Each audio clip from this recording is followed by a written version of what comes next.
Let's be honest from the very beginning. Spider-Man No Way Home completely embarrasses Sword Art Online. These two should not even be compared. One is a well-written, emotionally grounded story that understands character growth and consequences. The other is Sword Art Online, a shallow power fantasy that collapses the moment you apply basic critical thinking. No Way Home respects its audience.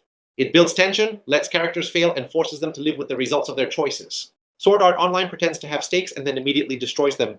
It introduces a deadly game and somehow turns it into a boring self-insert fantasy where the main character wins every fight, gets every girl, and never earns a single victory. This is not about personal preference.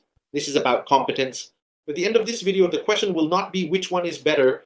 The real question will be how Sword Art Online ever convinced people it was good at all. With Spider-Man's identity now revealed, Peter Parker asks Doctor Strange for help to make everyone forget the truth. When the spell goes horribly wrong, dangerous villains from other universes start to appear. In this video, I'll break down the Spider-Man No Way Home movie. The movie begins right where Far From Home left off. J. Jonah Jameson plays the video of Mysterio framing Peter Parker for his murder and exposes him as Spider-Man. Peter swings away with his girlfriend MJ. Peter shouldn't drag MJ into this, since that'll endanger her life as well. Moreover, Peter shouldn't be talking in public. He's not using a voice changer to disguise his voice, and lots of people are recording, so they can easily match Spider-Man's voice to Peter Parker. J. Jonah Jameson declares that Spider-Man is public enemy number 1. It doesn't really make sense why people are so mad at Spider-Man when they have much bigger stuff to worry about. This is the same universe where half of the population literally vanished instantaneously, and the entire planet was about to be destroyed for the birth of a new Celestial. Peter FaceTimes Ned. He should get rid of his phone since the police might be able to track his location. They don't even need a warrant in some cases. Peter and MJ swing through the underground subway. This is a good decision because it reduces the chances of being seen by other people. Peter takes MJ to his apartment. This is a bad choice because it's the first place that people are going to look for Peter, so he should have chosen to go somewhere a little less obvious. They can't go to MJ's house because her dad wouldn't allow it, but I'm sure Peter has other places he can go to hide from the public. Happy and May walk in on Peter and MJ. This could have been avoided if Peter simply locked his door. Happy is broken up with May. The characters watch the news. J. Jonah Jameson accuses Peter of being a menace. Governments around the world are launching investigations into Peter, but governments around the world should have other stuff to be concerned about. I doubt the world has fully recovered from billions of people suddenly reappearing. Secret identities aren't a big deal in the Marvel Cinematic Universe. Everyone knows who Iron Man, Captain America, and Thor are. A Mysterio supporter throws green paint on Spider-Man's suit. Peter's spider sense should have activated, and he should have easily dodged this. Federal agents from the Department of Damage Control come to arrest Peter. They interrogate Peter, MJ, Ned, and May. As mentioned in the movie itself, the characters shouldn't say anything when they don't have a lawyer present. Interrogators are very skilled at extracting information from people, and they'll try to manipulate or trick you into saying something. It's best to keep quiet so you don't fall for their shady tactics. As we saw in the film, the interrogator was able to bait Ned into responding. Peter claims that he didn't kill Mysterio, and Nick Fury was there the entire time, so they can ask him what happened. However, the interrogator reveals that Nick Fury has been off planet for the last year. Peter should have kept quiet, since this just makes him look more guilty. The Fifth Amendment allows people the right to remain silent while in police custody, and they can refuse to answer any questions that might incriminate them. Lawyer Matt Murdock is able to get all of Peter's charges dropped. Peter should have called for a lawyer right away. The feds are still actively investigating the missing Stark technology, and Happy needs a really good lawyer since he's under investigation. There's a few other ways to fool people into thinking that Peter isn't Spider-Man. For instance, they could ask the Skrulls for help. One Skrull could pose as Peter, while Spider-Man is in the same room. The majority of people would fall for this act and assume that Peter isn't Spider-Man. Furthermore, Mysterio's identity as a former Stark Industries employee should have been discovered by the police. They would realize that Mysterio most likely made everything up to frame Peter. A Mysterio supporter throws a brick into the room, but Matt catches it. There's still a lot of negative publicity, so Peter and May stay at Happy's condo for the time being. This place seems to have much better security, so staying here is a smart option. Peter is unable to wash the green paint from his Spider-Man suit. There's a bunch of different ways to wash dried paint off of clothing. It depends on what kind of paint was used, but things like rubbing alcohol, hairspray, or laundry detergent should do the trick. Peter FaceTimes MJ, and they're trying to get into MIT along with Ned. As explained before, Peter shouldn't be using a phone. His location could be tracked by the police. MJ wonders if there's any part of Peter that feels relieved about all of this. Peter tells MJ that ever since he was bit by the spider, there was only 1 week where his life has felt kind of normal. That was when MJ found out the truth. But now everybody knows that Peter is Spider-Man. Peter is the most famous person person in the entire world, and he's still broke. Peter goes to school the next day, which is not a wise decision. It's going to attract a lot more unwanted attention, and people could try to hurt or kill Peter, so he should lay low and not go out in public until this whole thing blows over. People will probably not care about Peter being Spider-Man anymore in a few weeks or months, especially if the fate of the world is at stake again. Peter can get homeschooled for now if he really needs the education. Peter talks with MJ on the roof and Ned joins them. They all hope to get into MIT and live together. Peter thinks it'll be like a fresh start for him in Boston, but the whole world knows that Peter is Spider-Man, so moving to Boston won't change much. Peter, MJ, and Ned's applications to MIT all get rejected due to the recent Spider-Man controversy. They shouldn't be so bummed out. Plenty of extremely successful people never graduated from college. For example, Mark Zuckerberg, Bill Gates, Steve Jobs, Michael Dell, Larry Ellison, and Walt Disney. Peter, MJ, and Ned can try applying to other colleges as well. It's not like MIT is their only option. It would be unlikely for several students from the same high school to go to MIT in the first place, because the acceptance rate is very low. Peter won't have time for college if he's busy being Spider-Man, so getting rejected is actually a blessing in disguise for him. We see that Flash Thompson has gotten into MIT. MJ and Ned don't care and they wouldn't change a thing. Peter goes to the New York Sanctum Sanctorum. The inside is covered in snow due to a blizzard passing through one of the gateways, and the seal wasn't tight. Wong is now the Sorcerer Supreme. Since Doctor Strange was snapped by Thanos and blipped for 5 years, Peter asks Doctor Strange for help and calls him Steven. Peter wonders if there's a way for Steven to go back in time and prevent Mysterio from revealing his identity, but Steven doesn't have the Time Stone anymore, so he can't help even if he wanted to. However, Steven can cast a spell to make everyone forget that Peter is Spider-Man. If Steven can do this ultra-powerful forgetting spell, then he shouldn't make everyone forget that Peter is Spider-Man. It would be a lot easier to make everyone forget about Mysterio and what he said about Peter. Mysterio is dead, so it's not like people forgetting about him will have a big impact on the timeline. If Steven knew about this forgetting spell, then he should have used it on Thanos a few years ago to make him forget about his goal of obtaining all the Infinity Stones. That could have prevented the snap from occurring in the first place. Iron Man and Black Widow wouldn't need to sacrifice themselves either. Wong warns Steven not to use the spell because it's too dangerous. The spell travels the dark border between known and unknown realities, but Steven has already used the spell for a lot less. Wong tells Steven to leave him out of this, and he departs through a portal. Steven casts the spell, but Peter repeatedly interrupts him. Peter requests some alterations to let his friends and loved ones keep their memories of him being Spider-Man. Due to the constant tampering, the spell doesn't work, and the multiverse breaks open. Instead of rushing into things, Steven could have taken a few minutes and explained to Peter how the whole spell worked before casting it. Then Peter could make the requests he wanted before the spell began, so he wouldn't have to constantly interrupt Steven. This would have prevented so many problems later on. Steven said that it would be very dangerous to interrupt the spell mid-casting, so he should know better. Steven is able to shut down the spell, and he kicks Peter out of the Sanctum Sanctorum. Peter didn't even attempt to call MIT and plead his case. It was foolish of Peter to ask Steven to alter reality and brainwash the entire world when he didn't even try calling first. Peter calls Flash and he tells him that the MIT Assistant Vice Chancellor is currently on her way to the airport. Peter puts on his Iron Spider suit and flies into the middle of traffic on the bridge. The Stark network is offline, so Peter has to look for the MIT Assistant Vice Chancellor himself. Peter finds the MIT Assistant Vice Chancellor and talks to her, but he didn't rehearse his speech and nothing changes. Peter's spider sense activates, and he changes into the Iron Spider suit. Dr. Otto Octavius, also known as Dr. Octopus, from Sam Raimi's Spider-Man 2 movie suddenly shows up and attacks Peter. One way to beat Dr. Octopus is to throw him into the river. We already saw how Dr. Octopus drowned at the end of Spider-Man 2, so this goes to show that he can't really swim. Dr. Octopus recognizes Peter and asks him what he's done with his machine. Peter doesn't know what's going on and isn't sure who Dr. Octopus is. Peter says that he can work together and help Dr. Octopus find his machine, but Dr. Octopus doesn't listen and he throws a bunch of cars at Peter. Dr. Octopus says that he should have killed Peter's girlfriend when he had the chance. This upsets Peter and he fights Dr. Octopus. Peter should use the Iron Spider suit's instant kill function. He would be able to kill Dr. Octopus right away, before more innocent people get hurt or killed. Peter should be able to beat Dr. Octopus in a fight. He actually has superhuman strength and enhanced senses, while Dr. Octopus is a normal guy with some mechanical tentacles. Peter saves the MIT Assistant Vice Chancellor from falling to her death, since she's trapped inside the car. The MIT Assistant Vice Chancellor could have unbuckled her seatbelt earlier and went through the other door of her car. Dr. Octopus's mechanical tentacles absorb some of the nanotechnology in Peter's Iron Spider suit. With the suit partially gone, Dr. Octopus sees how this isn't the Peter Parker he knows. Peter could have taken his mask off earlier to show Dr. Octopus that he isn't the person that he's looking for. Peter's Iron Spider suit pairs with Dr. Octopus's mechanical tentacles, and he takes control of them. Peter uses Dr. Octopus's mechanical tentacles to rescue the MIT Assistant Vice Chancellor. She promises to put in a good word for Peter and his friends. Maybe they'll get a fair shot if they keep their nose is clean. Norman Osborn, also known as the Green Goblin, arrives and attacks Peter. Dr. Octopus recognizes Norman, but this shouldn't be the case. Only Peter in the 2002 Spider-Man movie knew that Norman was the Green Goblin, and he didn't tell anyone else about it. Steven teleports Peter and Dr. Octopus back to the Sanctum Sanctorum. Steven locks Dr. Octopus in a cell next to Kirk Connors, also known as the Lizard. Steven tells Peter that the botched spell summoned people from every other universe, who knew that Peter Parker was Spider-Man into this universe. This confirms that the multiverse is real. Steven was able to contain the botched spell for the most part, but a few people slipped through. After Peter left, Steven detected Lizard from the first Amazing Spider-Man movie in the sewers, and teleported him here. Steven asks Dr. Octopus if he knows a Peter Parker who's Spider-Man. Dr. Octopus says yes, but it's not the Peter standing in front of him. Steven doesn't know how many visitors there are. He needs Peter to capture the other multiversal villains, and teleport them to the Sanctum Sanctorum, so he can send them back to wherever they came from. Steven gives Peter a device that can teleport the villains to the cells. All it takes is one shot to send them here. Peter swears that he'll fix this mess, but he needs help, so MJ and Ned come to assist him. Peter shouldn't have brought MJ and Ned to help him. They already didn't get into MIT because of their association with Peter, so they should stay away from him for now. Ned says that there's magic in his family, and sometimes he gets tingling in his hands. Steven lets Peter and his friends work in the Undercroft. MJ tells Peter to run things by her and Ned first, before he does anything, so they can brainstorm ideas and help him. This is a smart choice since Peter will make a lot less impulsive decisions, and actually think things through, before doing something that might break the multiverse. Peter introduces MJ and Ned to Dr. Octopus. Peter still has trouble washing the green paint off of his Spider-Man suit. As previously mentioned, it's not too difficult to wash dried paint off of something. Ned finds a disturbance near a military research facility outside of the city. Witnesses say that they saw a monster flying through the air. Peter thinks that Norman is responsible. Dr. Octopus tells the characters that it can't be Norman, since he died years ago. Again, only Peter in the 2002 Spider-Man movie should have known Norman's identity as the Green Goblin. Peter goes anyway and turns his Spider-Man suit inside out. He encounters Max Dillon, also known as Electro from Mark Webb's The Amazing Spider-Man 2 movie. It doesn't really make sense why Electro is here. Electro doesn't know that Peter Parker is Spider-Man, so he shouldn't have been summoned to this universe. Peter tries to teleport Electro, but the magic phases through him, and a tree gets teleported to the cell instead. Peter gets attacked by Electro, but Flint Marko, also known as Sandman from Sam Raimi's Spider-Man 3 movie, comes to help Peter. Sandman shields Peter from Electro's attacks. Peter and Sandman work together to take Electro down. Peter is lucky that Sandman showed up. If Pokemon has taught me anything, since Electro is made out of electricity, he's weak to ground type attacks, so Sandman is the perfect counter to him. Perhaps an EMP could disable Electro, because he's made out of electricity, but it's not like Peter has access to an EMP weapon right now. Electro gets his old body back. Peter tells Electro that this isn't his universe. Electro feels that the power here is different and he likes it. Peter gives Electro some nearby clothes to wear since he's naked. Peter teleports Electro and Sandman to the Sanctum Sanctorum and locks them inside the cells. Electro and Lizard recognize each other. Ned realizes that Electro and Lizard are from the same universe. MJ tells the villains that they're inside a wizard's dungeon. Peter calls MJ and tells her that he's going to stay for a bit and try to repair the damage he caused so people don't blame Spider-Man again. In the meantime, Norman regains control of himself from his Green Goblin persona. Norman hides the glider and breaks the Green Goblin helmet with a rock. Afterwards, Norman goes to the building where May works. May calls Peter and tells him that Norman is there. Peter quickly makes his way to the building and finds Norman. He explains that he saw an ad for Spider-Man and thought that he could come here to get help since he didn't know where else to go. Oscorp doesn't exist in this universe, and someone else is living in Norman's house. Peter talks with May and she says that Norman needs help. However, Peter replies that it's not his problem, and he plans to send Norman back to his universe. Peter is right. He shouldn't be helping a murderer and psychopath. Sending the multiversal villains back to their universes is the best thing that can be done for them. May drops Peter and Norman off at the Sanctum Sanctorum. J. Jonah Jameson had someone follow them. May cleaned Peter's Spider-Man suit, so he doesn't need to turn it inside out anymore. Norman meets Peter's friends and the other multiversal villains. The villains talk to each other, and they realize that they were all summoned to this universe just before their deaths. Steven appears and teleports Norman into a cell. Steven prepares to reverse the corrupted spell and send the villains back to their universes with an ancient relic and a proper ritual. Steven should keep quiet and not tell Peter anything, since he might have second thoughts and not want to go through with this. Steven didn't even need to round up all the villains here. He never said that they have to be nearby for the relic to activate and the spell to be reversed. The villains will all be sent back to their universes to die, and Peter doesn't agree to that. Steven tells Peter that it's their fate to die fighting Spider-Man, but that's not necessarily true. Lizard and Sandman don't die in their respective movies after fighting Spider-Man. Even if they do die, so what? As Steven said, their sacrifice means infinitely more than their lives in the grand calculus of the multiverse. Peter trying to change their fates and prevent their deaths might cause even more damage to the multiverse and get more innocent people killed. He should should just accept the situation and let Steven send the villains back right now. Steven apologizes, but Peter takes the relic and flees. Steven follows Peter and separates his physical form from his body. However, Peter uses his spider sense and is able to get back into his body before Steven takes the relic from him. Steven pursues Peter and there's a huge battle in the mirror dimension. Steven tells Peter that if the spell gets loose, then many more villains will come to this universe, since there's an infinite number of people who know that Peter is Spider-Man in the multiverse. Peter understands, but he still doesn't want to send the villains back home to die. He thinks that he can change the villain's fate, but Steven disagrees and takes the relic back. Steven is supposed to be in control here in the mirror dimension, but Peter uses his geometry skills and traps him. I guess Steven isn't trying to kill Peter, so he's holding back here. Otherwise, Steven should be able to beat Peter in a fight, especially in the mirror dimension. Peter takes the relic and steals Steven's sling ring. As we learned in Spider-Man Homecoming, the web fluid dissolves in 2 hours, so Peter doesn't have a lot of time before Steven is freed and comes after him. Peter goes through a portal back to the Sanctum Sanctorum. He gives Ned the sling ring. Peter thinks that he can help the multiversal villains. If he can cure and fix them, then it might prevent the villains from getting killed by Spider-Man. Norman offers to help Peter since he's something of a scientist himself. Peter can't promise anything, but at least he can give the villains a second chance when they go back home. Peter gives the relic to MJ and Ned. MJ says that she'll press the button and send the villains back to their universes if she doesn't hear from Peter. It's good to have a contingency plan in case something goes wrong. Peter and Ned do their secret handshake. Sparks fly from Ned's hand after he puts on the sling ring. Peter takes all the villains to Happy's condo. Lizard stays in the truck. It's not smart to leave Lizard unsupervised. He could escape and kill people. As stated before, Lizard and Sandman don't need to be cured, since they don't get killed by Spider-Man. Peter uses the Stark Industries fabricator to create cures for the villains. Norman works with Peter to create a cure for Dr. Octopus first. Dr. Octopus talks with May. Electro and Sandman explain to each other how they got their powers. They both fell into places they shouldn't have. Peter successfully cures Dr. Octopus, and he puts the nanotechnology into Peter's suit, giving him a new integrated Spider-Man suit. Dr. Octopus is grateful and thanks Peter. Happy calls Peter and asks him who he brought into the condo, since he saw them via the doorbell camera. Peter makes a cure for Electro next, but he doesn't like it and feels that something is off. J. Jonah Jameson comes to try and get incriminating footage of Spider-Man. Peter's spider sense activates and he feels something wrong. Norman's Green Goblin personality takes control of his body. He doesn't want Peter to take away his power, and convinces the uncured villains to betray Peter. Green Goblin tells the other villains that they don't need to be fixed, since they have gifts, not curses. Green Goblin declares that gods don't have to choose, since they can take whatever they want. Peter should web Green Goblin's mouth shut, so he can't talk anymore. This is exactly why Peter shouldn't have trusted the villains. Not everyone deserves a second chance. Peter tells May to run. Electro takes the arc reactor from the Stark Industries fabricator and attacks Dr. Octopus. Electro blasts Dr. Octopus out of the building and he flees. Electro, Sandman, and Lizard escape as well. Peter fights Green Goblin one-on-one but isn't able to beat him, as Green Goblin stated in the movie. Peter is strong enough to have it all but too weak to take it. Green Goblin is able to withstand Peter's punches. Peter must not be using his full strength here, because he should be much stronger than Green Goblin. Peter was able to hold up an entire jet bridge during the airport battle in the Captain America Civil War movie. These typically weigh several metric tons or thousands of pounds. If Peter can do this, then he should be able to easily pulverize Green Goblin's skull with a single punch. Sure, Green Goblin has enhanced physical abilities due to the performance enhancers, but he shouldn't be as powerful as Spider-Man. Peter doesn't even need to fight Green Goblin here. He can simply text MJ and tell her to push the button so all the villains get sent back to their universes. I guess Peter was caught up in the moment and completely forgot about this contingency plan. Peter crawls outside the building and J. Jonah Jameson is able to film him. Lizard attacks Peter and throws him back inside the building to Green Goblin. Peter and Green Goblin crash through several floors and end up in the lobby. May tries to cure Green Goblin, but it doesn't work. She pulled the cure out too early before it was finished. Green Goblin uses his glider to impale May, and he flies away after throwing a pumpkin bomb at Peter. Green Goblin tells Peter that no good deed goes unpunished. Peter knocks the pumpkin bomb away, but he could use his web to redirect the pumpkin bomb back at Green Goblin, like what Peter did to Harry in the Spider-Man 3 movie. Peter says that it's all his fault, but May tells him that he did the right thing. May informs Peter that with great power, there must also come great responsibility. May collapses and ends up dying from her injuries. She should have listened to Peter and ran out of the way. May can't jump over the glider, like Tobey Maguire's Spider-Man at the end of the first movie. Peter is devastated. The police come and are about to arrest Peter. Happy arrives and distracts the police so Peter can run away. The police shoot Peter, but his spider sense should activate, and he should have dodged the bullets. Peter escapes before the police come into the building. J. Jonah Jameson reports the tragedy and blames Spider-Man. Peter shouldn't be standing on the roof of a random building. He might get spotted by someone since he's out in the open, so he should go into hiding. Ned and MJ are unable to find Peter. MJ thinks about pressing the button and sending the multiversal villains back to their universes, but Ned wishes that he could see Peter Peter. Ned is somehow able to open portals. Using the sling ring Peter took from Steven earlier, Ned didn't even train, so he shouldn't be able to open any portals. Steven had to go through a lot of rigorous training to open portals. MJ and Ned try to find Peter, but they discover Andrew Garfield's Spider-Man instead, also known as Peter 3 in this movie. He was summoned to this universe from the botched spell. MJ and Ned make Peter 3 prove that he's Spider-Man. This is a smart choice. You shouldn't immediately trust a random stranger who claims to be Spider-Man. Ned opens another portal and finds Tobey Maguire's Spider-Man as well, also known as Peter 2 in this movie. There might be more Spider-Man in this universe. Ned should continue opening more portals and see if other Spider-Men come through. It doesn't make sense why he stopped after 2 times. There's also Nicholas Hammond, who starred as Peter Parker in the 1977 made-for-TV Spider-Man movie, Shinji Toto as Takuya Yamashiro in the 1978 Japanese Spider-Man movie, and all the animated Spider-Men from the movies and shows. Peter 2 and Peter 3 shoot webs at each other. Ned, MJ, and the other 2 Peters find Peter sitting by himself on a rooftop. Peter is feeling very guilty about May's death, and he's ready to send the villains back to their universes, since he doesn't want to deal with this problem anymore. The other 2 Peters know what Peter is going through, and they talk about the people they've lost, namely Uncle Ben and Gwen Stacy. The 2 Peters will never be able to forgive themselves, and they don't want this universe's Peter to end up bitter and rageful like them. They claim that getting revenge won't make it better. The 3 Peters work together and develop cures for the remaining villains. Peter 3 has already cured Lizard once before, so he knows how to do it again. Peter 2 has been thinking about curing Norman for a long time, so he can develop a cure for him too. Peter 2 tells Ned that he had a best friend, but he died in his arms after trying to kill him. MJ tells Peter that they'll get through this together. Peter 2 wonders if Peter 3 has anyone, but he replies that he doesn't have time for Peter Parker stuff. Peter 2 says that it's a little complicated for him, but he made it work with his MJ after a while. The 3 Peters finish creating their cures. They need to lure all the villains somewhere so they can fix them, and send them back home with the relic. Peter 2 has his Spider-Man suit under his clothes. Peter 2 doesn't need web shooters, and can create the web fluid in his body. Ned tells Peter that he can do magic now, and can create portals. Peter calls the Daily Bugle's tip line, and lets everyone know that he's at the Statue of Liberty, which is a place that represents second chances. This is not a great place to fight because it's out in the open. Not to mention that the Statue of Liberty costs a lot of money to build, so wrecking a public monument and national landmark does nobody any good, and people will hate Spider-Man even more. Peter can ask the other superheroes he knows for help. We already saw Matt Murdock appear earlier. Steven should have escaped by now, since the web fluid has dissolved after 2 hours. He can come to help Peter. The Time Variance Authority from the Loki series should interfere. The timeline has been messed up pretty badly, so they need to reset a bunch of things. The 3 Peters should prepare better for the final battle. For example, they know that Electro uses electricity to attack, so wearing a rubber suit would be a smart choice, because rubber is an insulator. Lizards are weak to cold, so they can build an ice gun or something. Sandman is weak to water, so the 3 Peters should find a way to lure him into the nearby river. Peter 3 cracks Peter 2's stiff back. The 3 Peters talk about their webbing and the craziest villains that they fought. Peter 3 feels lame compared to the other 2 Peters, because he hasn't fought an alien before, but they tell him that he's amazing. The multiversal villains come to the Statue of Liberty to attack the Spider-Man and destroy the relic. Electro is willing to let Peter live, and tells him not to make him a murderer, but Electro is already a murderer. He killed several people in the Amazing Spider-Man 2 movie. Peter 3 says that he missed Max. Peter throws the relic to Ned and MJ. Ned isn't able to close the portal. He should have practiced a bit more since he's so inexperienced. Maybe taking the sling ring off will automatically close the portal. Peter 3 tries to talk to Electro, but he doesn't listen. Lizard attacks Peter 2 while Sandman attacks Peter. The 3 Peters are all scattered and not fighting well. It doesn't make sense why Sandman is working with Electro. Sandman wants to return to his universe to see his daughter, while Electro wants to destroy the relic and stay in this universe. They have completely opposite goals. The 3 Peters should have discussed a plan of attack before the fight even began. The 3 Peters take a moment to talk. They're lucky that they had the opportunity to chat, because you don't always get a chance to take a break in the middle of a battle. Peter has worked as a team when he was fighting with the Avengers, so Peter 2 and Peter 3 listen to him. The 3 Peters plan to take out the villains one at a time and cure them. They finally work together and coordinate their attacks. Sandman is the first to be cured. He reverts back to his human form. The 3 Peters try to fight Electro, but he's way too strong. The arc reactor is giving Electro too much power. Instead of curing Sandman, the 3 Peters could have tried convincing him to switch sides and join them against the fight with Electro. As stated earlier, they have different motives, so if Electro destroys the relic, then Sandman won't be able to return home to see his daughter again. Sandman should be working with the Spider-Men to ensure that everyone is sent back to their universes. Dr. Octopus comes to cure Electro. Electro shouldn't trust Dr. Octopus, since he saw Peter cure him earlier, which means that Dr. Octopus is no longer evil. Dr. Octopus's tentacles aren't immune to electricity, so he shouldn't be able to withstand Electro's attacks. Lizard attacks Ned and MJ, but Peter chases after him. After After a brief fight, Peter is able to cure Lizard. Ned opens another portal and frees Steven from the mirror dimension. Steven takes the relic and his sling ring back. Steven sees how Peter's plan of curing the villains is working. Steven is surprised to see that Ned created a portal. Electro talks to Peter 3 and mentions that he thought Spider-Man would be black. Peter 3 is sorry to disappoint Electro, but he knows that there has to be a black Spider-Man somewhere out there, which is a reference to Miles Morales. This again makes you wonder how and why Electro was summoned to this universe. He didn't know that Peter Parker was Spider-Man, and this scene further confirms it. Dr. Octopus holds the arc reactor and declares that he has the power of the sun in the palm of his hand. Dr. Octopus talks with Peter too. They're both glad to see each other. Steven is angry at Peter for making him dangle over the Grand Canyon for 12 hours, but the web fluid should have dissolved in 2 hours. Green Goblin suddenly appears and steals the relic. Steven should do a better job securing the relic. This is the second time that someone easily snatched it from him. Steven takes the relic back, and Green Goblin slices one of Dr. Octopus's tentacles off with his glider. Green Goblin put a pumpkin bomb inside the relic to make it explode and unleash the corrupted spell. The scaffolding is also destroyed, and the giant Captain America shield comes crashing down. MJ falls and Peter tries to rescue her, but is knocked away by Green Goblin's glider. Luckily, Peter 3 saves MJ in the nick of time, redeeming himself for not saving Gwen Stacy. Peter 3 didn't web MJ's body, so he can avoid the whiplash and accidentally breaking her neck. Looks like he learned from his mistake. Ned falls, but Steven's cape saves him. Since the corrupted spell was unleashed, people from other universes start to come through, and Steven tries to hold them off. Peter destroys Green Goblin's glider with one of the pumpkin bombs. They both land on the giant Captain America shield. Peter is extremely angry at Green Goblin for killing May. He wants to kill Green Goblin himself for revenge. Peter and Green Goblin fight. Peter gets the upper hand and is about to kill Green Goblin with his own glider, but he's stopped by Peter too. Green Goblin stabs Peter too, but his spider sense should have tipped him off, and he should have been able to avoid getting stabbed. Green Goblin taunts Peter, but he doesn't give in to the rage. Peter 3 gives Peter the cure, and he injects Green Goblin with it. Norman returns and can't believe what he's done. This could be a trick, so the 3 Peters shouldn't let their guards down so easily. We already saw how the cure didn't work before, so Green Goblin could be acting here, and is still in control of Norman's body. Peter 2 is okay since he's been stabbed before. Steven is unable to hold back the people from coming through to this universe. It's too late to cast the spell again the original way. Peter tells Steven to cast a brand new spell, and this time make everyone forget about him. Would this spell make everyone forget about Peter 2 and Peter 3 being Spider-Man in their respective universes as well? Steven reluctantly agrees because there's no other option. Before the new spell is cast, Peter says his goodbyes to everyone, and promises that he'll find Ned and MJ again to explain everything. Peter and MJ kiss. The new spell is cast and everyone returns to their original universes. All the villains were sent back to their universes the moment before they died, so Peter didn't really change anything. Even if they're cured and not evil anymore, it doesn't prevent their deaths. He should have sent the villains back a long time ago, instead of trying to give them a second chance. May would still be alive and Peter's friends wouldn't need to forget about him. If the new spell makes everyone forget about Spider-Man, then Peter himself should forget that he's Spider-Man, since there were no exceptions. Peter swings away. There's a time skip of a few weeks, and it's around Christmas time. Nobody knows Spider-Man's true identity anymore. What about all those pictures and videos of Peter Parker as Spider-Man though? Flash Thompson wrote a book about the whole event. Do all those things magically disappear? Peter goes to the donut shop where MJ works. Ned also comes. We learn that MJ and Ned have both been accepted to MIT. Peter tries to reintroduce himself to MJ and Ned, but Peter ultimately decides against it because he realizes that it would put them in more danger. This is a wise decision. MJ and Ned weren't able to get into MIT because of Peter, and they nearly died from falling off of the Statue of Liberty, so staying away from Peter is a good choice. Afterwards, Peter goes to visit May's grave. He meets Happy and the two of them talk for a bit. They're both really sad and depressed, but inspire each other to keep going. We see that Peter has rented an apartment by himself. It doesn't make sense how Peter is able to afford an apartment. Peter lives in New York, and he doesn't even have a job. Landlords don't allow people to rent apartments without making sure that they're employed. The average monthly rent price for a one-bedroom apartment in New York is about $3,000 to $4,000. And where was Peter living for the past couple of weeks? If he just rented an apartment now, Peter is studying for the GED test, so his school records were probably erased from existence as well. Peter puts his Emperor Palpatine Lego on his desk. Peter stitches his own Spider-Man suit, which is based on the brighter colors of Peter 2 and Peter 3's Spider-Man suit. Peter still has his integrated Spider-Man suit though. What happened to that? Peter checks for criminal activity on his phone and climbs out of the window to resume being a vigilante. Finally, the movie ends with Peter swinging through the city as Spider-Man. In the post-credits scene, we find out that Eddie Brock was also sent to this universe. However, he's just drinking at a bar in Mexico and talking to the bartender. Eddie is transported back to his universe, but he leaves behind a piece of the Venom symbiote. There's a quick teaser for Doctor Strange in the Multiverse of Madness. Spider-Man No Way Home received positive reviews from critics and audiences. The movie has made about $1.9 $1.9 billion at the box office and set several records. For example, the highest grossing Spider-Man movie and the highest grossing Sony Pictures movie. Spider-Man No Way Home was the highest grossing movie of 2021 and is currently the 6th highest grossing movie of all time, after Avatar, Avengers Endgame, Titanic, Star Wars The Force Awakens, and Avengers Infinity War. Spider-Man No Way Home received a Best Visual Effects nomination at the 94th Academy Awards. A sequel is in development, and a new trilogy of Spider-Man films starring Tom Holland is planned. After Spider-Man No Way Home, the next Marvel Cinematic Universe movies coming out are Doctor Strange in the Multiverse of Madness on May 6, 2022, Thor Love and Thunder on July 8, 2022, Black Panther Wakanda Forever on November 11, 2022, The Marvels on February 17, 2023, Guardians of the Galaxy Volume 3 on May 5, 2023, Ant-Man and the Wasp Quantumania on July 28, 2023, and Fantastic Four, which doesn't have a release date yet. Other upcoming MCU movies include Blade, Captain America 4, Deadpool 3, and Shang-Chi 2. Regarding the Marvel Cinematic Universe TV shows, there's Moon Knight, which is coming out on March 30th, 2022, Miss Marvel, which is coming out on June 8th, 2022, She-Hulk, which is coming out in mid-2022, Secret Invasion, which is coming out in late 2022. Then some other future projects include Ironheart, Armor Wars Loki Season 2, Echo Agatha House of Harkness, Spider-Man Freshman Year, Marvel Zombies, a Daredevil reboot, and a Nova series. A few other movies in Sony's Spider-Man universe are scheduled to be released soon. There's Morbius, which is coming out on April 1st, 2022, and Kraven the Hunter, which is coming out on January 13th, 2023. A third Venom movie is in development as well, and a Madam Web movie. Moreover, some other movies in development include The Sinister Six Night Watch, Jackpot, Spider-Woman, and Aunt May. A sequel to Spider-Man Into the Spider-Verse, called Spider-Man Across the Spider-Verse Part 1, is scheduled to be released on October 7th, 2022, with Part 2 expected to be released sometime in 2023. The reason the characters in Spider-Man No Way Home work so well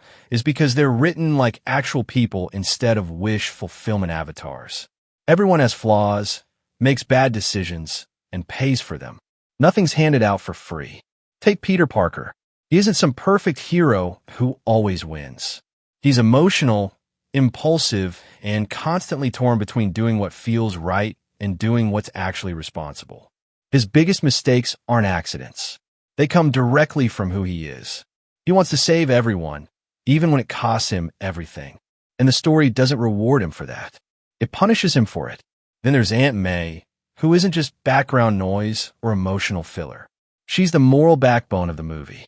When she tells Peter that helping people is the right thing to do, the film actually commits to that idea. Her influence shapes his choices, and her loss permanently changes him. That's real character impact, not cheap motivation. The villains are treated like people, not video game bosses. Green Goblin isn't evil just because the plot needs a bad guy. He's unstable, manipulative, and genuinely terrifying because he exploits Peter's empathy. He beats Peter emotionally before Peter ever beats him physically, which is why their conflict feels personal instead of hollow spectacle. Even the other Spider-Men are there for a reason. They aren't cheap nostalgia. They represent different outcomes of the same life. They show Peter what happens when you fail, when you lose people, and when you still keep going. They push him forward instead of stealing the spotlight. Every character in No Way Home serves the story. Every relationship matters. Every choice leaves damage behind. That's what good writing looks like. It's messy, painful, and earned, and it's exactly why this movie works so well. Spider-Man No Way Home has a great story because it actually understands structure, cause and effect, and consequences. Everything that happens is a direct result of a character choice. Nothing feels random and nothing exists just to look cool. The entire plot is driven by Peter's decision to try to fix his life the easy way. He doesn't get dragged into the story by coincidence. He starts the problem himself, and the movie never lets him off the hook for it. Every attempt to undo his mistake only makes things worse, which keeps the tension rising instead of resetting like nothing happened. The story also knows how to balance scale. It starts small with Peter wanting his friends to get into college, then slowly spirals into something massive and dangerous. That escalation feels natural because it grows from personal stakes instead of jumping straight to world-ending chaos. The emotional weight always comes first, and the spectacle comes second. What really makes the story work is that it commits to loss. When something bad happens, it stays bad. The movie doesn't hit a reset button to protect the main character or the audience. Peter loses people, loses his reputation, and ultimately loses his place in the world. The ending doesn't hand him a victory lap. It leaves him alone, poorer, and forced to start over, which makes everything that came before it feel meaningful. The story also ties its themes together cleanly. Responsibility isn't just talked about, it's enforced. Peter learns that trying to save everyone doesn't mean avoiding sacrifice. It means accepting it. By the end of the movie, he's not stronger because he won more fights. He's stronger because he made the hardest possible choice and lived with it. That's why No Way Home works as a story. It's focused, disciplined, and honest about the cost of being a hero. It doesn't rely on empty twists or fake danger. It builds to a conclusion that hurts, sticks, and actually matters. The action and fight scenes in No Way Home work because they aren't just noise. Every punch, every chase, and every explosion is tied directly to character, emotion, and story progression. The action isn't there to distract you. It's there to say something. Right from the start, the movie understands motion and momentum.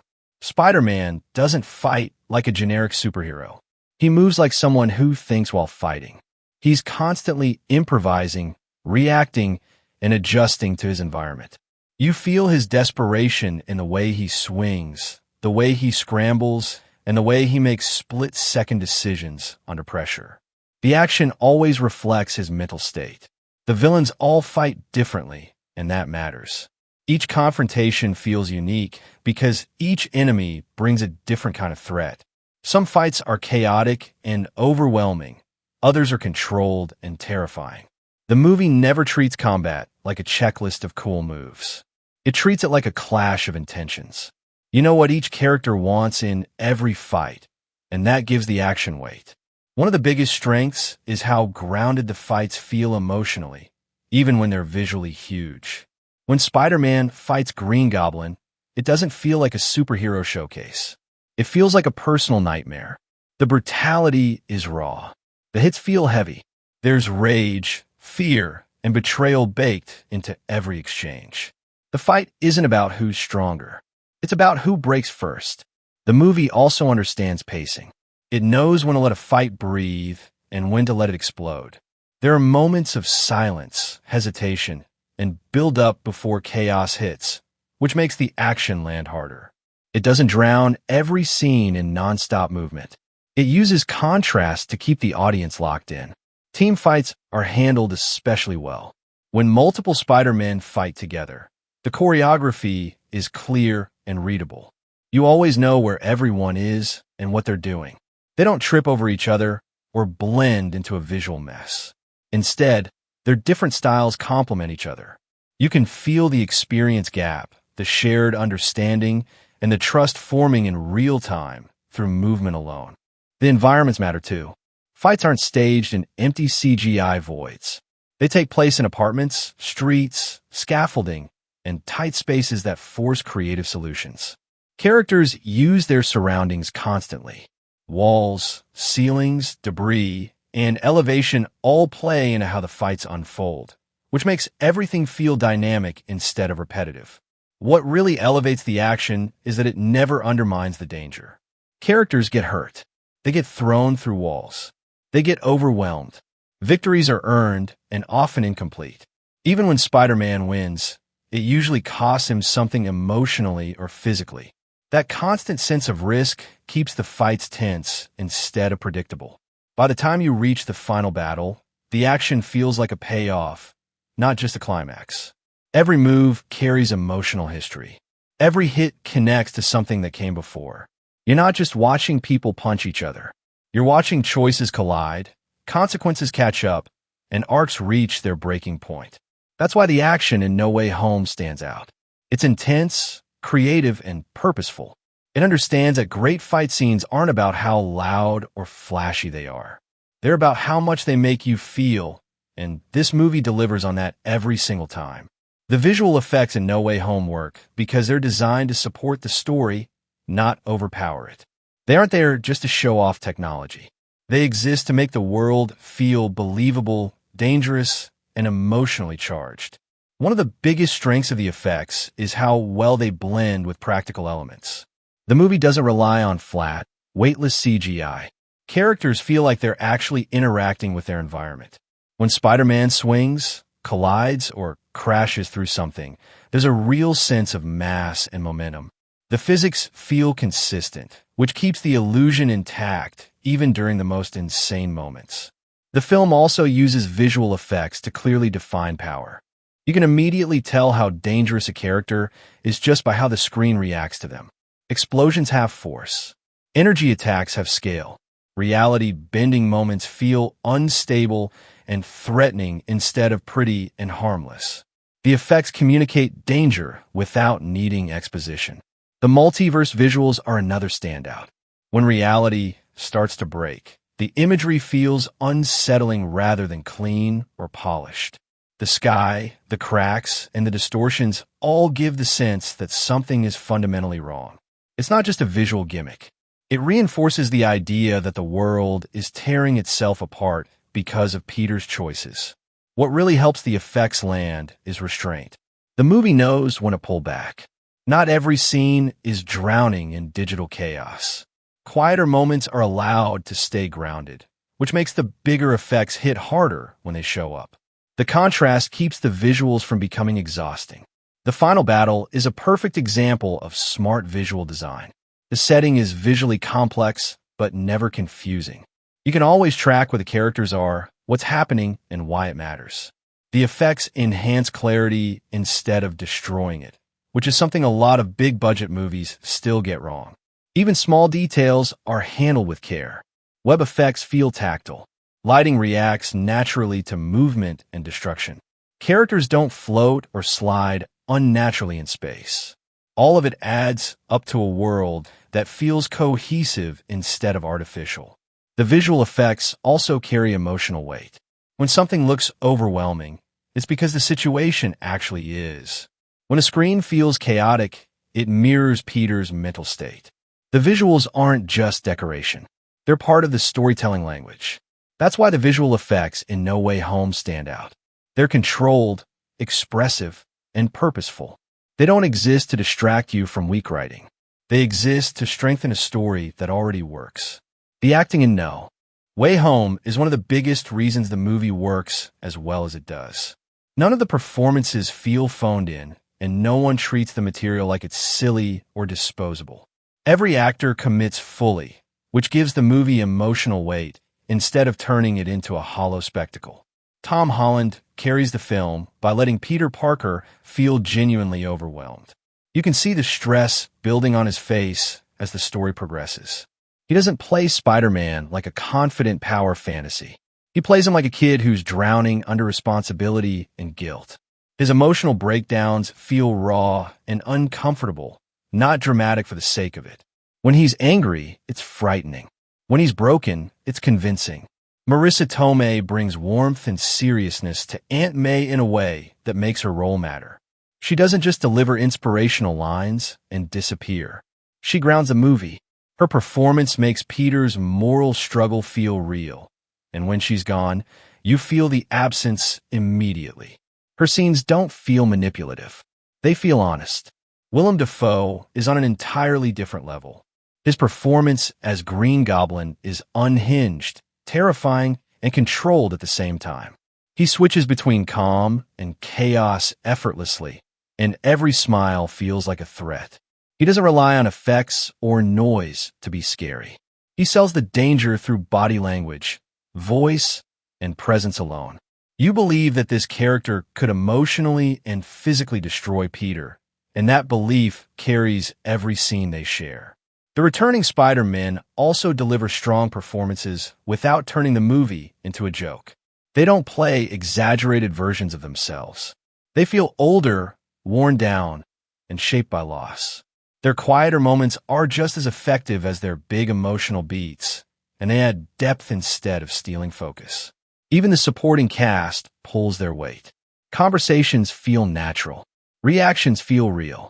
Emotional moments aren't rushed or undercut by bad jokes. The movie trusts its actors to sit in uncomfortable feelings, and that trust pays off.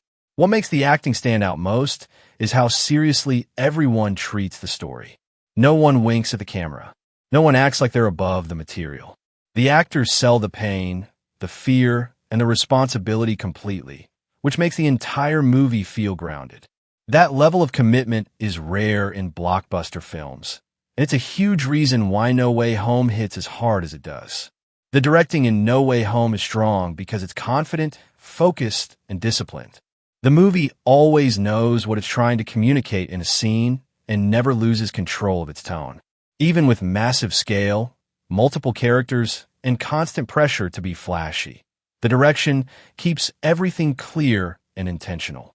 The director understands emotional priority. Scenes are staged, so you always know what you're supposed to feel and who you're supposed to be watching. The camera lingers when moments need to breathe and pulls back when characters feel small or overwhelmed. Quiet scenes aren't rushed, and big moments aren't cluttered with unnecessary noise. That balance is hard to pull off, and this movie nails it. Action is directed with clarity instead of chaos. You can always tell where characters are, what they're doing, and why it matters. The camera doesn't shake just to fake intensity. Movement is purposeful, and framing is clean. That makes the action feel intense without becoming confusing or exhausting. The movie also handles tone incredibly well. It shifts between humor, tragedy, tension, and spectacle without feeling disjointed. Jokes don't undercut serious moments, and serious moments aren't ruined by forced comedy. That restraint shows a director who understands when to step back and let scene land. Character interactions are staged thoughtfully. Conversations feel natural because characters are allowed space to react instead of rushing to the next plot point. Emotional. Beats are given time, silence, and framing that lets performances do the work. The director trusts the actors, which is why the emotions feel real instead of manufactured. Even with fan service and big reveals, the directing keeps the story grounded. Moments that could have turned into empty crowd-pleasing scenes are handled with sincerity. The focus stays on character and consequence, not just applause. What really stands out is control. This movie could have easily collapsed under its own ambition. Instead, the direction keeps everything aligned, from pacing to tone to emotional payoff. Nothing feels accidental or sloppy. That's what great directing looks like. It's invisible when it works, but without it, this movie wouldn't hold together. No Way Home succeeds because it's guided by a steady hand that understands story first and spectacle second. The Easter eggs and cameos in No Way Home work because they're actually earned. They aren't thrown in to distract you from weak writing or to farm-cheap reactions. Every reference, return, and callback is tied directly into the story and the characters, which is why they hit so hard. What makes the Easter eggs special is that they reward longtime fans without alienating casual viewers. If you recognize the callbacks, they add extra emotional weight. If you don't, the scene still works on its own. Nothing feels mandatory homework. That balance is incredibly hard to pull off, and this movie pulls it off consistently. The cameos aren't treated like jokes or gimmicks. When familiar faces appear, the movie gives them room to exist as characters, not just applause cues. They arrive with emotional baggage, history, and unresolved pain, and the story actually acknowledges that. Their presence changes the direction of the plot instead of pausing it. What really elevates these moments is how they tie into the theme. The returning characters aren't just there to remind you of older movies. They represent different paths, different failures, and different versions of responsibility. Their stories directly mirror Peter's struggle, which makes their inclusion feel purposeful instead of indulgent. Even small details are handled with care. Lines of dialogue reference past events in subtle ways. Visual callbacks are woven naturally into scenes instead of shoved into the foreground. Costumes, mannerisms, and behaviors are consistent with earlier portrayals, which shows real respect for continuity instead of lazy nostalgia bait. The movie also knows when to let a moment breathe. Big reveals aren't rushed, and emotional reactions aren't immediately undercut by jokes. The directing allows silence, shock, a connection to exist before moving on. That restraint is why the cameos feel meaningful instead of exhausting. Most importantly, the Easter eggs never replace storytelling. They enhance it. The movie doesn't rely on recognition alone to create emotion. It uses familiarity to deepen the impact of choices and consequences that are already in motion. That's the difference between real fan service and cheap nostalgia. No Way Home uses Easter eggs and cameos to strengthen its story, reinforce its themes, and reward investment, not to hide flaws. That's why they work so well and why people still talk about them long after the credits roll. At its core, No Way Home is built around a clear moral, and it actually follows through on it instead of just talking about it. The movie doesn't treat its lesson like a catchy slogan. It treats it like a burden that comes with real consequences. The biggest lesson is that responsibility is painful. Doing the right thing isn't heroic because it feels good. It's heroic because it costs you something. Peter learns that trying to protect himself and the people he loves by taking shortcuts only creates bigger problems. The movie makes it clear that avoiding responsibility doesn't remove consequences. It multiplies them. Another major lesson is that you can't save everyone. Without sacrifice, Peter wants a solution where nobody gets hurt and nothing is lost, and the story repeatedly proves that kind of outcome doesn't exist. Every attempt to fix things without loss leads to more damage. The movie forces him to accept that being a hero means choosing the greater good, even when it destroys your personal life. There's also a powerful lesson about identity and selflessness. Peter is given the chance to be remembered, praised, and loved. Instead, he chooses anonymity so others can live normal, safer lives. That decision isn't framed as triumphant. It's lonely, quiet, and heartbreaking. The movie teaches that true selflessness often goes unnoticed and unrewarded. The film also explores maturity. Peter doesn't grow by becoming stronger or smarter. He grows by accepting pain without turning bitter. He learns to carry loss without letting it harden him. That's a far more meaningful arc than simply winning a final battle. Another important lesson is accountability. Peter doesn't blame the world, fate, or other people for what happens. He accepts his role in the chaos and takes responsibility for fixing it, even when the solution erases his own happiness. That kind of accountability is rare in blockbuster storytelling, and the movie leans into it fully. By the end, the lesson is clear. Being a hero isn't about power, recognition, or victory. It's about making the right choice when no one's watching and living with the consequences afterward. No Way Home doesn't just tell you that lesson. It makes you feel it, and that's why it sticks. No Way Home also succeeds because it understands its place in a larger cinematic universe without letting that overwhelm the movie itself. It tells a complete, satisfying story on its own while still moving the overall universe forward in meaningful ways.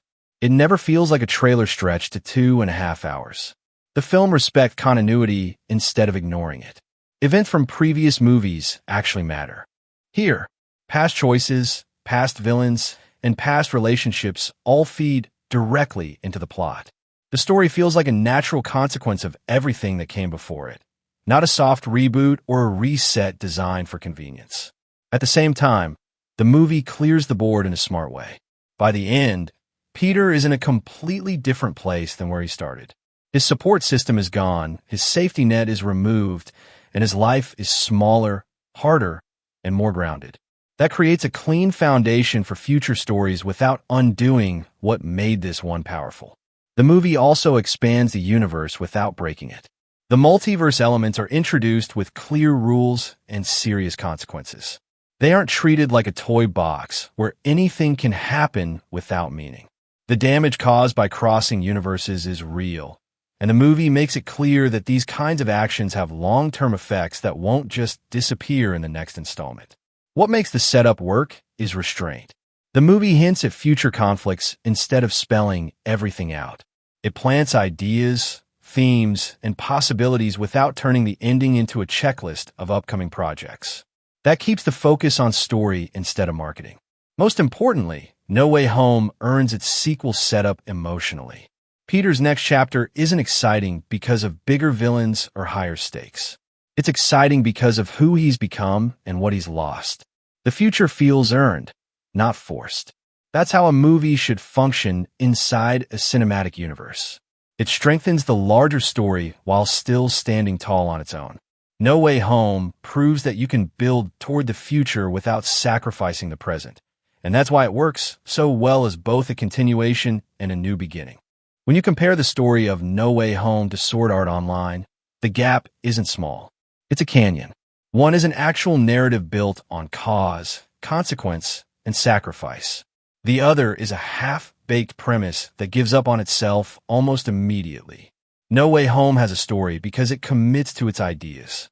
Peter makes a mistake, and the movie refuses to let him escape it.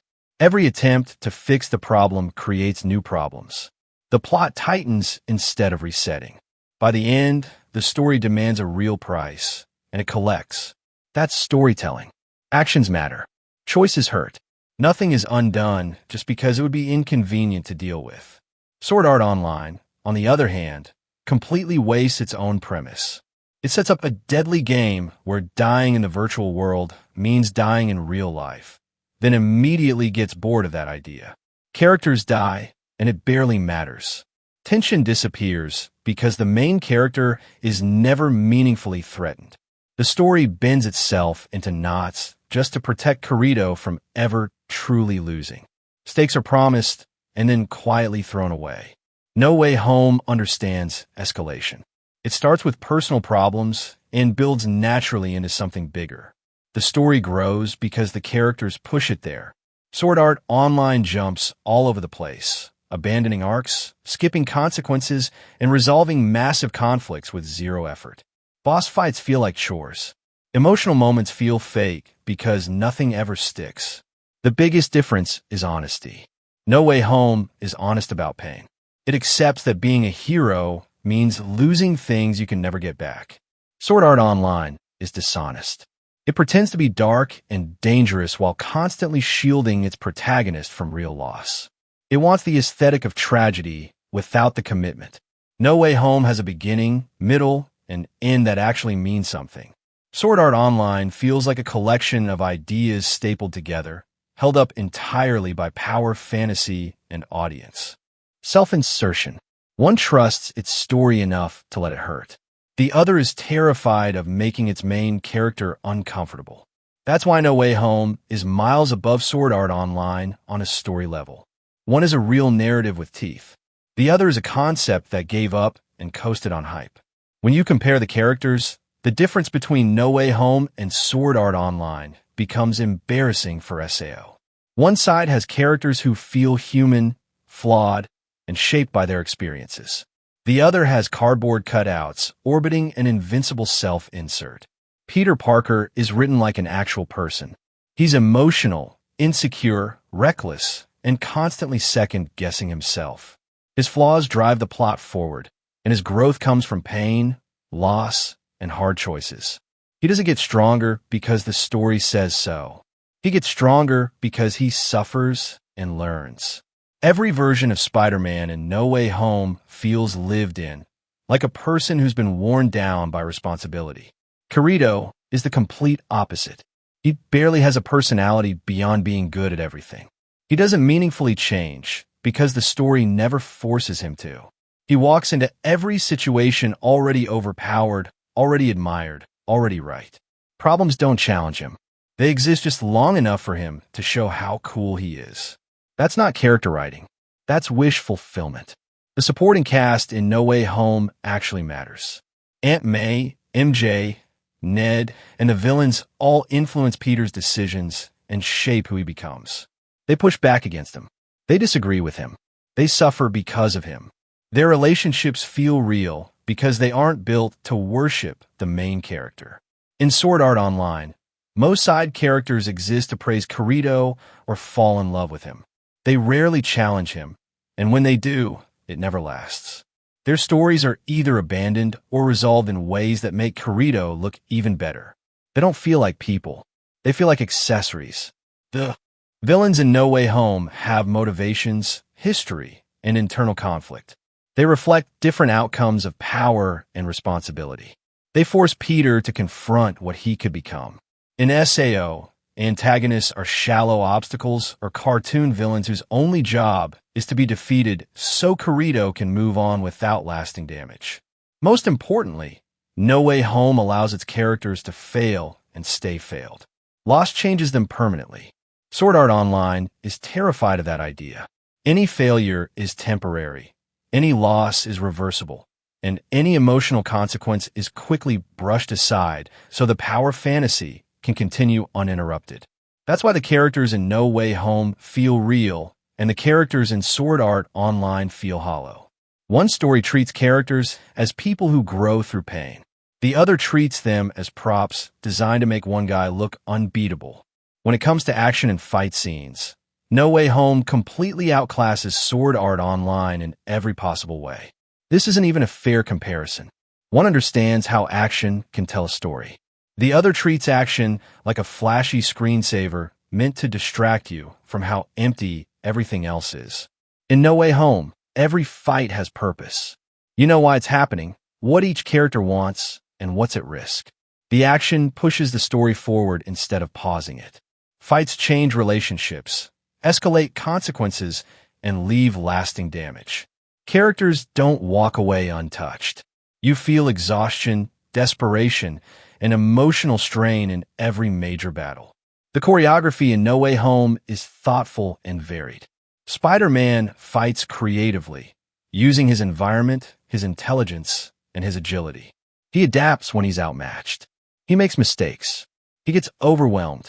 The action reflects his mental state, whether he's panicking, angry, or barely holding it together.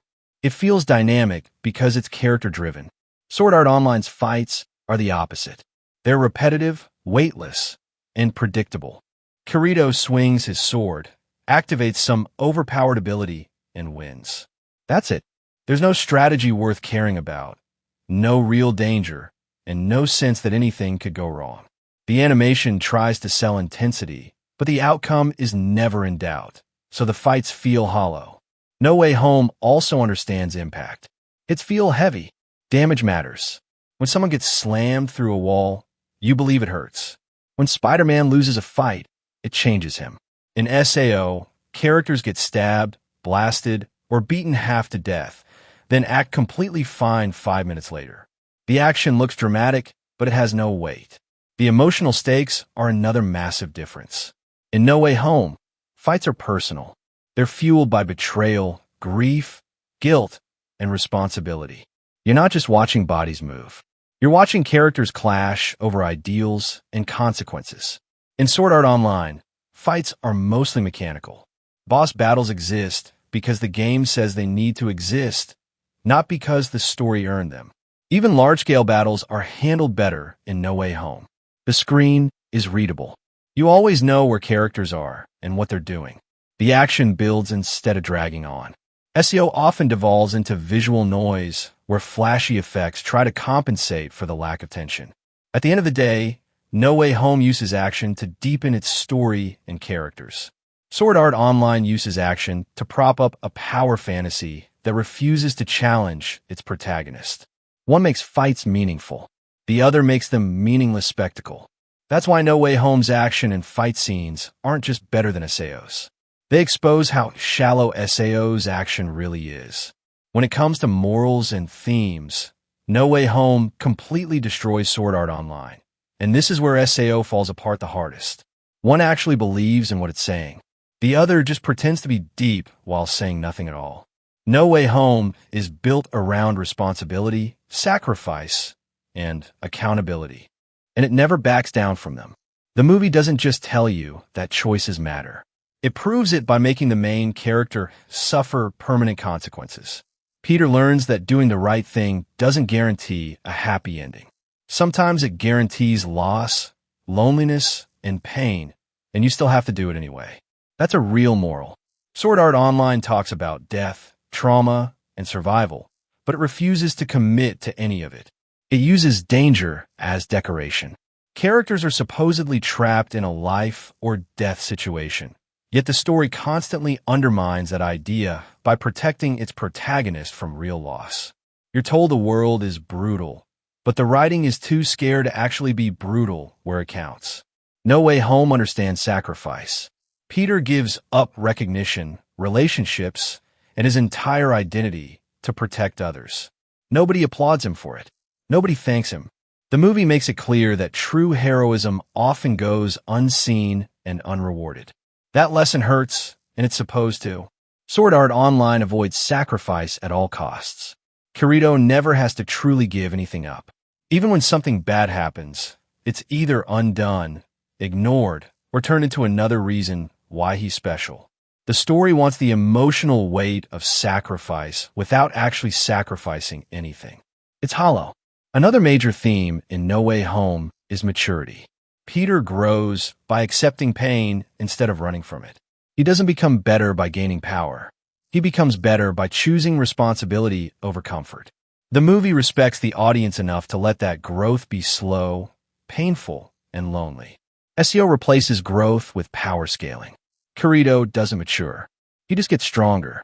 Problems are solved by unlocking new abilities instead of confronting personal flaws. That's not a theme. That's escapism pretending to be storytelling. No Way Home also takes accountability seriously. Peter owns his mistakes. He doesn't blame the universe, other people, or bad luck.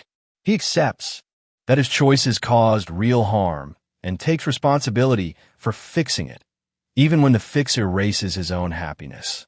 Sword Art Online constantly shifts blame away from its protagonist.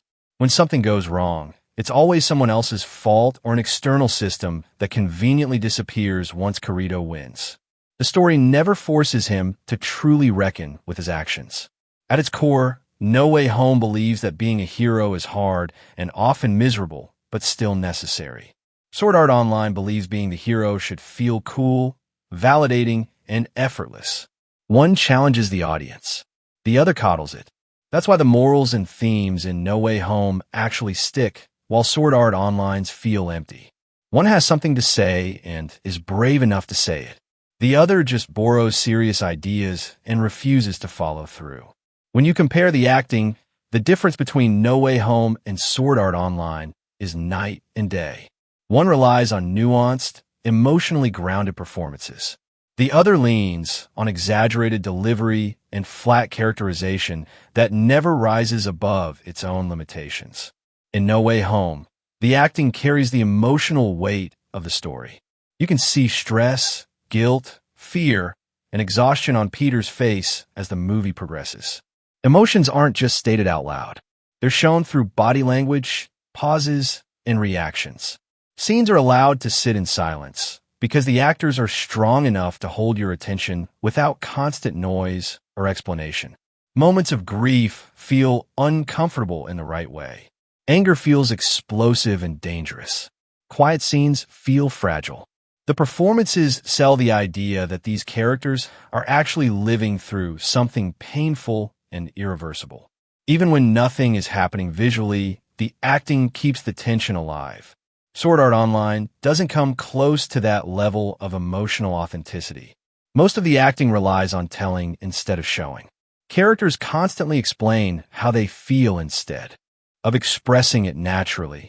Emotional moments are rushed, overplayed, or immediately undercut, which makes them feel artificial instead of earned. Kirito in particular is a problem. His delivery rarely changes because the character rarely changes. Whether he's winning, losing, or supposedly traumatized, the performance stays in the same narrow range. There's no sense of internal conflict because the story never demands it. Without that demand, the acting has nothing to dig into. Supporting characters in SAO don't help either. Many of them exist to react to Kirito rather than feel like independent people. Their emotions are often exaggerated or one-note, which makes dramatic scenes feel melodramatic instead of sincere. The acting matches the writing's lack of depth. In No Way Home, even smaller roles feel intentional. Every performance reinforces the tone of the scene. Characters react like real people would, not like they're hitting emotional checkpoints. That consistency is what makes the movie feel grounded, even when the plot gets huge. At the end of the day, No Way Home treats acting as a core pillar of storytelling. Sword Art Online treats it as a delivery system for dialogue and power fantasy. One uses performance to deepen emotion and meaning. The other uses it to keep the story moving without ever making you truly feel anything. When you compare the directing, No Way Home completely exposes how weak Sword Art Online really is. One is directed with intention, restraint, and control. The other feels like it's barely being guided at all. No Way Home has a clear directorial vision. Every scene knows its purpose. Tone is carefully managed, so emotional moments land. Action feels intense, and quieter scenes are allowed to breathe. The director understands when to pull back, when to linger, and when to let silence do the work. Nothing feels rushed or accidental. The movie is especially strong at prioritizing emotion. The camera focuses on faces when characters are breaking down and pulls away when they feel isolated or overwhelmed. You're always being guided toward what matters most in a scene. Even during massive action sequences, the direction never loses track of character or stakes. Sword Art Online lacks that control. Scenes often feel flat and interchangeable. Emotional moments come and go without impact because the direction doesn't know how to emphasize them. Important beats are rushed, while meaningless ones drag on. There's no sense of build-up or payoff, just a constant forward motion with no weight behind it. No Way Home also understands restraint. It knows when not to show something. It lets tension build instead of shoving everything in your face. Sword Art Online does the opposite. It over-explains everything, overuses dramatic framing, and still somehow feels empty because the direction never trusts the audience. Action direction is another massive gap. No Way Home stages its fights with clarity and purpose. You always know where characters are, what they're doing, and why it matters. SEO's action direction is messy and repetitive. Flashy visuals try to compensate for the lack of tension, but without proper framing or pacing, the fights feel disposable. Tone management is where SEO really falls apart. It jumps between supposed tragedy, shallow romance, and power fantasy without ever settling on a consistent emotional identity. No Way Home balances humor, darkness, and drama without undermining itself. That takes discipline, and SAO clearly doesn't have it. Ultimately, No Way Home feels like it was directed by someone who understands storytelling and trusts their craft. Sword Art Online feels like it was directed to get from one cool moment to the next without caring how it all fits together. That's the difference. One has direction, the other just has movement. When you look at everything together, No Way Home completely outclasses Sword Art Online on every meaningful level. Story, characters, action, themes, acting, and directing all work together toward a clear goal. Nothing exists just to look cool. Everything is connected, earned, and driven by consequence. The movie knows what it wants to say and has the confidence to say it without backing down. No Way Home understands that good storytelling hurts sometimes. Characters lose things permanently. Choices matter. Growth comes from sacrifice, not power-ups. The movie respects its audience enough to demand emotional investment and then actually reward it with payoff that sticks. That's why people are still talking about it. It leaves an impact. Sword Art Online does the opposite. It promises depth, danger, and maturity, then refuses to commit to any of it. It hides behind flashy action, overpowered characters, and fake stakes that disappear the moment they become uncomfortable. It wants to feel serious without doing the work required to earn that seriousness. When you strip away the hype, there's nothing solid underneath. And here's the key difference. In No Way Home, you can actually ask interesting questions about the story. Were there other ways Peter could have handled the villains? Could different choices have led to better outcomes? Did saving everyone always have to come at such a high cost? The movie invites that kind of discussion because the characters are thinking, struggling, and making imperfect decisions in a believable world. Sword Art Online doesn't invite that conversation at all. There aren't meaningful alternate solutions to consider because the answer is always the same. Kirito wins because the story says he does. There's no strategy worth debating, no moral dilemma worth unpacking, and no consequence worth re-examining. Once the fight is over, nothing matters anymore. That's the real reason No Way Home is miles above SAO. One is a story that holds up, under scrutiny, and gets better the more you think about it. The other falls apart the moment you start asking questions. One challenges its characters and its audience. The other just wants applause. And that's not a close comparison.